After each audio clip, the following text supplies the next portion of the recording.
नमस्कार विद्यार्थी मित्रांनो, एकलव्य एज्युकेटर्स चॅनलवर मी प्राध्यापक गजानन पाटील आपलं स्वागत करतो। मित्रांनो, आपण आजच्या ह्या व्हिडिओमध्ये राज्यसेवा मुख्य परीक्षेला जी आवश्यक बुक लिस्ट आहे, ठीक आहे, पुस्तकांची जी यादी आहे ती आपण इथे तुम्हाला सांगणार आहोत। बऱ्याच विद्यार्थ्यांचे फोन येतात, मेसेज थ्रू विचारत राहतात की बा राज्यसेवा मुख्य परीक्षेला कोणती पुस्तकं वापरावीत। तर मित्रांनो, याची एक जी बुक लिस्ट आहे ती बुक लिस्ट आज आपण इथे तुम्हाला सांगणार आहोत। तत्पूर्वी एक मुद्दा मी क्लिअर करतो की ही बुक लिस्ट पाहण्यापूर्वी तुम्हाला राज्यसेवेचं पूर्ण स्वरूप माहीत असणं आवश्यक आहे, ठीक आहे। आणि तुम्ही मागचे आपले काही व्हिडिओ पाहिले असतील की ज्या व्हिडिओमध्ये आपण राज्यसेवेचं पूर्ण स्वरूप क्लिअर केलेलं आहे की राज्यसेवा ही कशा प्रकारची आहे, एक्झॅक्टली राज्यसेवा हे कोण देऊ शकते, पात्रता काय आहे, शैक्षणिक पात्रता, शारीरिक पात्रता किंवा वेगवेगळ्या प्रकारच्या ज्या पात्रता आहेत त्या, कोणत्या पदांची भरती केली जाते, MPSC मध्ये कोणकोणत्या एक्झाम होत असतात, याची जी एक सर्वसाधारण इन्फॉर्मेशन आहे ती आपण मागच्या काही व्हिडिओजमध्ये पाहत आलेलो आहेत। त्याच्यामध्ये मग राज्यसेवा आपण ही जी एक्झाम आहे तर राज्यसेवेचं आपण ओव्हरऑल पूर्ण डिस्कशन मागच्या व्हिडिओजमध्ये केलं होतं। त्यामध्ये राज्यसेवा पूर्वपरीक्षा, मुख्य परीक्षा आणि मुलाखत असे आपण त्याचे भाग पाहिले होते। पूर्वपरीक्षेसंदर्भात पूर्ण त्याचं स्वरूप, सिलेबस आणि अशीच बुक लिस्ट हे पूर्ण क्लिअर केलं। त्याच्यानंतर एक तिसरा व्हिडिओ आपण पाहिला की ज्यामध्ये मुख्य परीक्षेचं पूर्ण स्वरूप शेवटच्या व्हिडिओमध्ये आपण तिथे ते क्लिअर केलं। आणि त्या मुख्य परीक्षेच्या स्वरूपानुसार तिथे जे सिलेबस आहे, जसे की राज्यसेवेच्या मुख्य परीक्षेमध्ये 6 पेपर होतात, ठीक आहे। पहिला पेपर आणि दुसरा पेपर हे पहिले 2 पेपर जे आहेत हे भाषेवर आधारित आहेत, मराठी आणि इंग्रजी, ठीक आहे। आणि त्यानंतर हे 2 पेपर झाल्यानंतर जे शेवटचे 4 पेपर आहेत, ठीक आहे, तिसरा, चौथा, 5वा आणि 6वा हे शेवटचे 4 पेपर म्हणजे GSचे आहेत। सामान्य अध्ययन 1, 2, 3, 4 असे 4 पेपर GSचे होतात। मग GSचे 4 पेपर आणि भाषेचे 2 पेपर, ठीक आहे। आणि त्याच्यामध्ये काय सिलेबस आहे हे सर्व बाबी आपण शेवटच्या काही लेक्चर्समध्ये डिस्कस केलेले आहेत। जर तुम्ही ते लेक्चर पाहिले नसतील तर आधी ते लेक्चर पाहून घ्या, त्याची लिंक मी डिस्क्रिप्शन सेक्शनमध्ये देतो। आणि त्या व्हिडिओच्या आधारे आज आपण इथेचे पाहणार आहोत की राज्यसेवा मुख्य परीक्षेच्या स्वरूपानुसार आणि अभ्यासक्रमानुसार आपल्याला कोणती पुस्तकं वाचावी लागतील। तर त्या पुस्तकांची यादी मी इथे तुम्हाला देत आहोत। यादी सुरू करण्यापूर्वी पुन्हा एक मुद्दा मी क्लिअर करतो की पुस्तकांची संख्या इथे मोजकीच असणार आहे। म्हणजे एका विषयासाठी अगदी खूप 5-5, 6-6, 10-10 बुक्स इथे मी तुम्हाला सांगणार नाही। बुक्स हे मोजके असतील पण तुम्हाला हेच बुक्स वारंवार वाचायचे आहेत, ठीक आहे। पहिली एक बाब लक्षात घ्या मित्रांनो, काय सांगितलं मी की पुस्तकांची लिस्ट मोजकी असेल परंतु तुम्हाला तीच पुस्तकं वारंवार वाचायची आहे, फर्स्ट। सेकंड असं आहे की कोणतंच पुस्तक सुरुवातीपासून शेवटपर्यंत वाचायचं नाही। तर पुस्तक असं वाचायचं की त्या पुस्तकामधून जे पॉईंट आपल्या सिलेबसमध्ये आहेत किंवा सिलेबसचे जे पॉईंट त्या पुस्तकामध्ये आहेत फक्त तेच पॉईंट आपल्याला वाचायचे आहेत। बऱ्याच विद्यार्थ्यांना ही सवय जडलेली असते की कोणतंही बुक हाती घेतलं की AB सौदी सरांचं पुस्तक हाती आलं की सुरुवातीपासून शेवटपर्यंत आपण वाचत जातो आणि मग कुठेही कोणत्याही टॉपिकची आपल्याला लिंक लागत नाही। मग बऱ्याच वेळा असे होते की त्याच्यामध्ये असे काही टॉपिक असतात की जे आपल्या एक्झाममध्येच नाही आहेत, ठीक आहे। असं होऊ देऊ नका, त्यांनी काय होईल की आपला अभ्यासही चांगल्या प्रकारे होणार नाही, फ्रस्ट्रेशन येईल आणि ज्या विषयांचा आणि ज्या पॉईंटचा आपण अभ्यास करायला पाहिजे तो अभ्यासही आपल्याकडून होणार नाही। त्याच्यामुळे काय करायचं, होऊ शकते एखाद्या पुस्तकातला फक्त 60% पार्ट आपल्या कामाचा असेल, 40% पार्ट आपल्या कामाचा नसेल, असंही होऊ शकते। आणि जर तुम्ही प्रिलिम्सचा चांगल्या प्रकारे जर अभ्यास केला तर इथे बरेचसे बुक्स हे प्रिलिम्स आणि मेन्सचे कॉमन आहेत। कारण की प्रिलिम्सचा जर तुमचा अभ्यास बऱ्यापैकी झाला तर मुख्य परीक्षेच्या एकूण अभ्यासक्रमाच्या 40% अभ्यासक्रम हा तुमचा ऑलरेडी झालेला असतो। मग राहिलेला 60% अभ्यासक्रम तुम्हाला करायचा आणि त्यासाठी काही एक्स्ट्रा बुक्स घ्यावे लागतात। जसं मागे आपण राज्यसेवा पूर्वपरीक्षेचं स्वरूप पाहिलं आणि त्यामध्ये त्यांची बुक लिस्ट पाहिली। होऊ शकते की आजच्या मुख्य परीक्षेच्या बुक लिस्टमध्ये त्या बुक लिस्टमधले बरेचसे बुक्स असणार आहेत, ठीक आहे ना, डेफिनेटली असणार आहेत। परंतु माझा मुद्दा सांगण्याचा असा आहे की सिलेबसमध्ये जे पॉईंट सांगितलेले आहेत तेच पॉईंट तुम्ही बुक्समधून वाचायचे आहेत। तर सुरू करूया राज्यसेवा मुख्य परीक्षेला आवश्यक असणारी पुस्तकांची यादी। त्यामध्ये पाहू आपण पेपर फर्स्ट।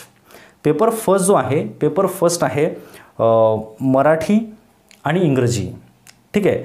आता पेपर फर्स्ट आणि पेपर सेकंड हे जे दोन्ही पेपर आहेत तर दोन्हीही पेपर आपण इथे त्याची जी बुक लिस्ट आहे एकाच वेळेस आपण इथे पाहणार आहोत. कारण की पेपर फर्स्टमध्ये काय होते, पेपर फर्स्ट हा लेखी आहे, ठीक आहे, लेखी आहे आणि त्याच्यामध्ये निबंध आहे.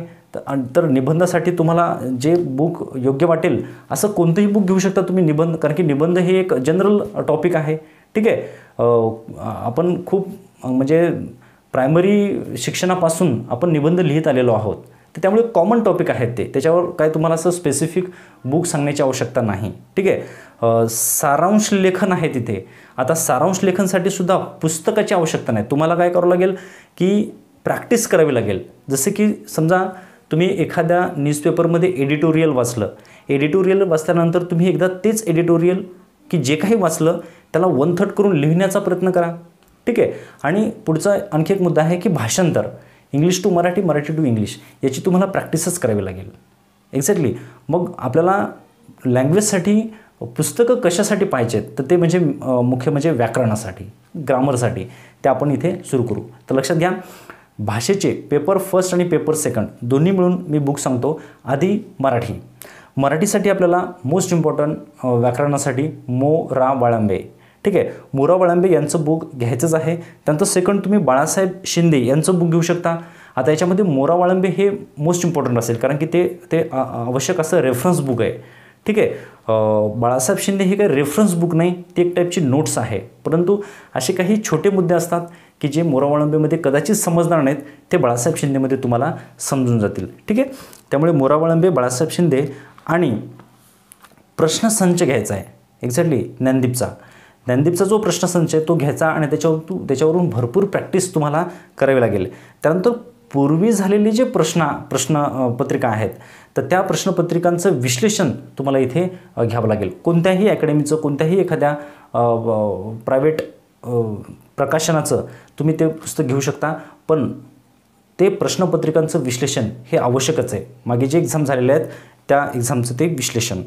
त्याच्यानंतर नेक्स्ट आहे इंग्रजी. इंग्रजीसाठी कोणते बुक्स आवश्यक असतील, तर पाल आणि सुरी, ठीक आहे, पाल आणि सुरी हे एक बुक. त्यानंतर बाळासाहेब शिंदे, पुन्हा एकदा बाळासाहेब शिंदे याच्यासाठी की पाल आणि सुरीमधले जे स्टेटमेंट आहेत किंवा जी इंग्लिश आहे काही वेळेस टफ जाईल, परंतु बाळासाहेब शिंदेमध्ये खूप सिंपल शब्दामध्ये सांगितलेलं आहे, तर ते दोन्ही कंपेअर करून तुम्ही ते वाचू शकता, ठीक आहे. वाचताना पुन्हा एक मुद्दा मी क्लिअर करतो की एकच टॉपिक या सर्व बुकमधून वाचायचा आहे, ठीक आहे. जसे की समजा पार्ट्स ऑफ स्पीच. आता पार्ट्स ऑफ स्पीच जर तुम्ही वाचायला सुरुवात केलं तर ते एका पुस्तकातून वाचल्यानंतर लगेच तो टॉपिक दुसऱ्या पुस्तकामधून तुम्हाला वाचायचा आहे, ठीक आहे. असं कधीच करायचं नाही की एक पुस्तक तुम्ही क्रमवार सुरुवातीपासून शेवटपर्यंत संपवलं आणि त्याच विषयाचं दुसरं पुस्तक घेतलं आणि ते सुरुवातीपासून शेवटपर्यंत संपवलं नाही. तर टॉपिक वाईज आपल्याला तिथे अभ्यास करायचा आहे, ठीक आहे. इंग्रजीमध्ये पालन सुरी, बाळासाहेब शिंदे आणि एक युनिक अकॅडमीचं आहे शेख सरांचं, तर ते युनिक अकॅडमीचं शेख सरांचं. आणि प्रश्नसंच घ्या ज्ञानदीपचा, ठीक आहे, ज्ञानदीपचा प्रश्नसंच. असं हे मराठी आणि इंग्रजीसाठी बुक लिस्ट. त्यानंतर पुढचा पेपर जो आहे राज्यसेवेच्या मुख्य परीक्षेला तो म्हणजे GS फर्स्ट. GS फर्स्टमध्ये आपण पाहिलं होतं सिलेबस पाहताना की त्याच्यामध्ये साधारणतः 2 पार्ट होतात, एक इतिहासाचा आणि भूगोलाचा. कृषीचा टॉपिक भूगोलामध्येच आपण कन्वर्ट करू. तर इतिहास, आता इतिहासासाठी कोणते पुस्तक घ्यावं लागतील तुम्हाला, तर 11वीचं घ्यायचं महाराष्ट्र बोर्ड, हे प्रिलिम्ससाठी सुद्धा मी तुम्हाला सांगितलं होतं. त्यानंतर सेकंड आधुनिक भारताचा इतिहास ग्रोवर, हे पण प्रिलिम्सला सांगितलं होतं. त्यानंतर समाधान महाजन सरांचं एक बुक घ्यावं लागेल तुम्हाला, युनिक प्रकाशनचं, ठीक आहे. त्यानंतर ज्ञानदीप अकॅडमीचं समाजसुधारक म्हणून एक बुक आहे, समाजसुधारक ज्ञानदीप अकॅडमी, ते घेऊ शकता. त्यानंतर स्वातंत्र्योत्तर भारत बिपिनचंद्र आणि 12वीचं NCERT है ना, स्वातंत्र्योत्तर भारत बिपिनचंद्र आणि त्याच्यासाठीच एक 12वीचं NCERT असेल, ते 12वीचं NCERT तुम्ही घेऊ शकता. आणि त्यानंतर महाराष्ट्राचा इतिहास गाठाळ किंवा मग कठारे या दोघांपैकी कोणतंही एक, ठीक आहे. महाराष्ट्राचा विशेष संदर्भ म्हणून आपल्याला प्रश्न येतात, तर त्यासाठी हे झाले इतिहासाचे. त्यानंतर भूगोलावर कृषी आणि भूगोल AB सौदी, ठीक आहे. सेकंड महाराष्ट्राचा भूगोल, सौदी सरांचा पण महाराष्ट्राचा भूगोल आहे आणि देसले सरांचा सुद्धा महाराष्ट्राचा भूगोल आहे, ठीक आहे. त्याच्यामुळे काय करायचं तुम्ही, महाराष्ट्राचा भूगोल हा सौदी आणि देसले दोघांचे घ्यायचं आहे, कारण की महाराष्ट्राचा विशेष संदर्भ आहे. महाराष्ट्रावर सर्वात जास्त प्रश्न भूगोलामध्ये विचारले जातात, त्यामुळे ते व्यवस्थित करायचं आहे. आणि NCERTचा 8वी ते 12वी हे बुक्स घ्या. जर समजत असतील तर, कारण की NCERT हे एक तर इंग्लिशमध्ये आणि हिंदीमध्ये येतात. ठीक आहे. आता हिंदी काही वेळेस समजायला आपल्याला सोपी वाटते, परंतु काही शब्द मग हिंदीच्या अजिबातच समजत नाही, त्यापेक्षा मग इंग्लिश परवडली. ठीक आहे. मग जर इंग्लिशमधले जर NCERT समजत असतील तर खूप बेटर आहे 8वी ते 12वीची NCERT बुक घ्यायचं. आणि जर समजा ते समजत नसतील फारसे तर मग आपल्या स्टेट बोर्डचे मराठी लँग्वेजमध्ये 8वी ते 12वीचे महाराष्ट्र बोर्डचे पुस्तकं घ्यायचे आहेत. त्यानंतर प्राकृतिक भूगोल GC लिओंग. ठीक आहे. हे तर मस्ट आहे, घ्यायचं म्हणजे घ्यायचंच GC लिओंग यांचं प्राकृतिक भूगोल. आणि त्यानंतर पर्यावरण ह्या टॉपिक संदर्भात मुद्दे अभ्यासण्यासाठी शंकर IAS हे जे यांचं जे बुक आहे तर हे तुम्हाला घ्यायचं आहे पर्यावरणासाठी. त्यानंतर पेपर चौथा म्हणजे GS2. ठीक आहे. GS सेकंड जे आहे, आधीच आपण पाहिलं की भारतीय राज्यघटना याच्याशी रिलेटेड आहे. मग GS सेकंडमध्ये काय, पहिलं बुक घ्यायचं भारतीय राज्यघटना M लक्ष्मीकांत. हे एकमेव बुक जास्तीत जास्त मार्क्स आपल्याला मिळवून देईल. फक्त याचं टॉपिक वाईज जास्तीत जास्त वाचन, रिपीट ते वाचन झालं पाहिजे, सराव झाला पाहिजे प्रश्न सोडवण्याचा या बुक्समधून. त्यामुळे हे एक बुक मोस्ट इम्पॉर्टंट. त्यानंतर भारतीय राज्यव्यवस्था भाग 2 तुकाराम जाधव सरांचं म्हणजे युनिक अकॅडमी. ठीक आहे. त्यानंतर पंचायत राज किशोर लवटे आणि वस्तुनिष्ठ प्रश्न M लक्ष्मीकांत. ठीक आहे. M लक्ष्मीकांत यांचं वस्तुनिष्ठ प्रश्न घेऊ शकता. आणि पुन्हा एकदा ज्यांना NCERT चांगल्या प्रकारे कळतील त्यांनी 8वी ते 12वी दरम्यानच्या NCERT की ज्या आपल्या सिलेबसशी रिलेटेड आहेत अशा काही NCERT ते घेऊ शकतात आणि त्याच्यामधून काही कन्सेप्ट खूप चांगल्या प्रकारे तुमच्या होऊ शकतात. त्यानंतर GS3 हा जो एक नवीन सब्जेक्ट आहे आपल्यासाठी तो म्हणजे HRD. मग हा जो HRD आहे मानवी हक्क आणि मानव संसाधन विकास, तर यासाठी आपल्याला 5-6 पुस्तकं घ्यावी लागतील. बेसिक पुस्तक सांगायचं झालं तर ते म्हणजे शिक्षणशास्त्र 11वी आणि 12वीचं जी क्रमिक पुस्तके मिळतात त्या 11वी आणि 12वीचं पुस्तक घ्यायचं आपल्याला शिक्षणशास्त्राचं. त्यानंतर कोळंबे सरांचं एक HRDचं बुक आहे ते घ्यायचं. त्यानंतर आर्थिक विकास किरण देसले सरांचं म्हणजे जे अर्थशास्त्राशी रिलेटेड जे पुस्तकं आहेत तर त्याच्यामध्ये अर्थशास्त्र पार्ट 1 एक आहे, ते तर आपण प्रिलिम्ससाठी घेतलेलं होतंच. आणि सेकंड घ्यायचं आहे आर्थिक विकास, म्हणजे त्याच पुस्तकाचा जो पार्ट 2 आहे तर तो पार्ट 2 आपल्याला इथे घ्यायचा आहे दीपस्तंभ अकॅडमीचा किरण देसले सर. त्यानंतर पुढचं पुस्तक आहे मानवी हक्क आणि मानवी हक्क विकास दिलीप सरांचं HR आणि HRD असं इथं बुक आहे दिलीप सर सक्सेस अकॅडमी. ठीक आहे. त्यानंतर नेक्स्ट HRD भूषण आहिरे युनिक अकॅडमीचं आहे, युनिक प्रकाशन भूषण आहिरे यांचं. ठीक आहे. डेप्युटी कलेक्टर झालेले भूषण आहिरे, तर यांचं एक बुक तुम्हाला घ्यायचं. आणि याच्या व्यतिरिक्त काही मासिक तुम्हाला वापरावे लागतील, ते म्हणजे लोकराज्य, परिक्रमा आणि योजना हे काही मासिक असतील, हे मासिक तुम्हाला वापरावे लागतील. ठीक आहे. आता लक्षात घ्या मित्रांनो, ही जी बुक आहेत तर हे बुक वाचत असताना तुम्हाला जितक्या जास्त करंट इव्हेंट याच्यामध्ये कलेक्ट करता येतील तितक्या जास्त करंट इव्हेंट कलेक्ट करायचे आहेत.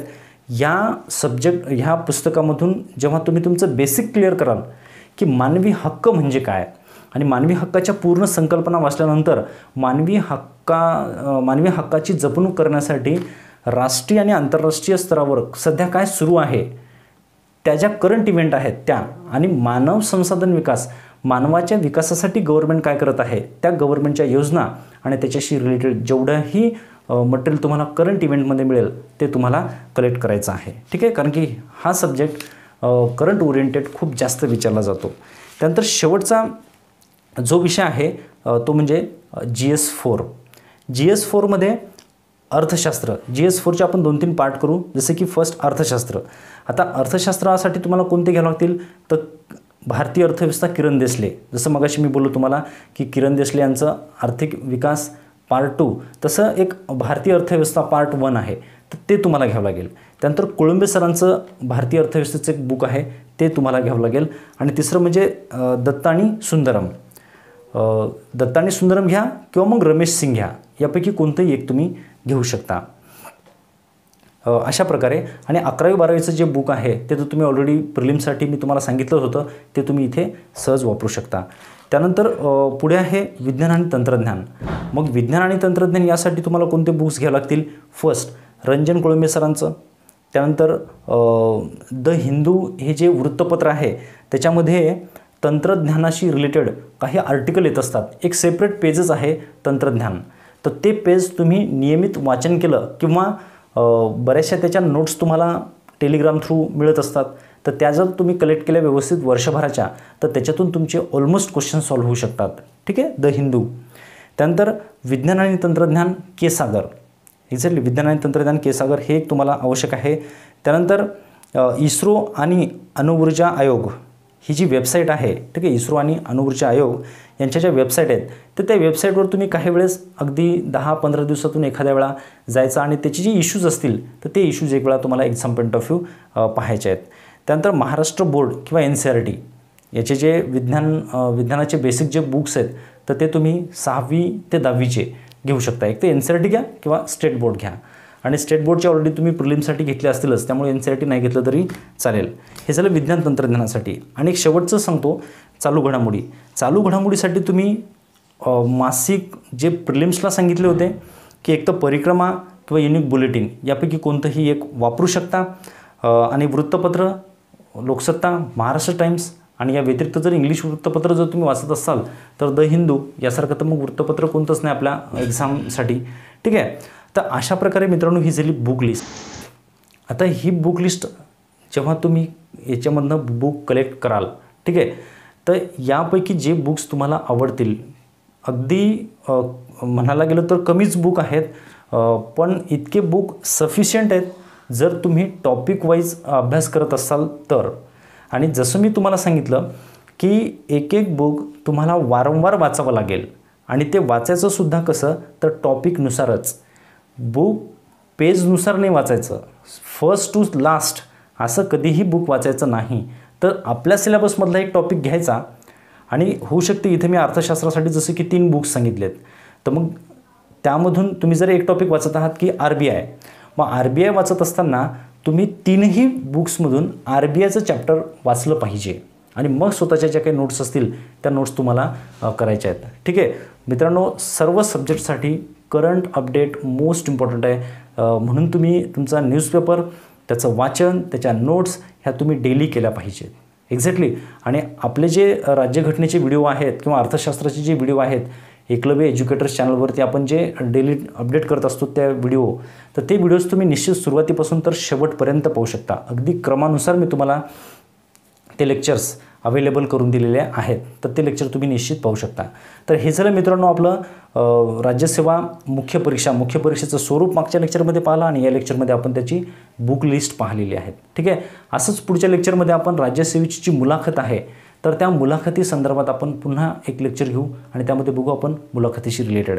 याच्या व्यतिरिक्त मग आता HRDचा अभ्यास कसा कराल, तुम्ही जिओग्राफीचा अभ्यास कसा कराल, याचे प्रत्येक सब्जेक्ट वाईज काही व्हिडिओज तुम्हाला निश्चितच मी अवेलेबल करेल आणि त्यानुसार तुम्हाला अभ्यास करावा लागेल. इथे फक्त एक्झामचं स्वरूप आणि कोणते बुक्स तुम्हाला वापरावं लागतील त्या बुक्सची एक लिस्ट, बस एवढंच देत आहोत. अभ्यास कसा करायचा याचे काही व्हिडिओज तुम्हाला पुढे येतील. एकाच व्हिडिओमध्ये हे सर्व बोलणं फार तथ्य राहणार नाही आणि ते मलाही फार पॉसिबल नाही. ठीक आहे. तर भेटूया मित्रांनो पुढच्या व्हिडिओजमध्ये असेच काही राज्यसेवेचे आणि इतर ज्या एक्झाम आहेत तर त्यांचे स्वरूप, सिलेबस, बुक्स, अभ्यास कसा करावा याच्याशी रिलेटेड आपण डिस्कशन करत राहू. ठीक आहे. जय हिंद, जय भारत.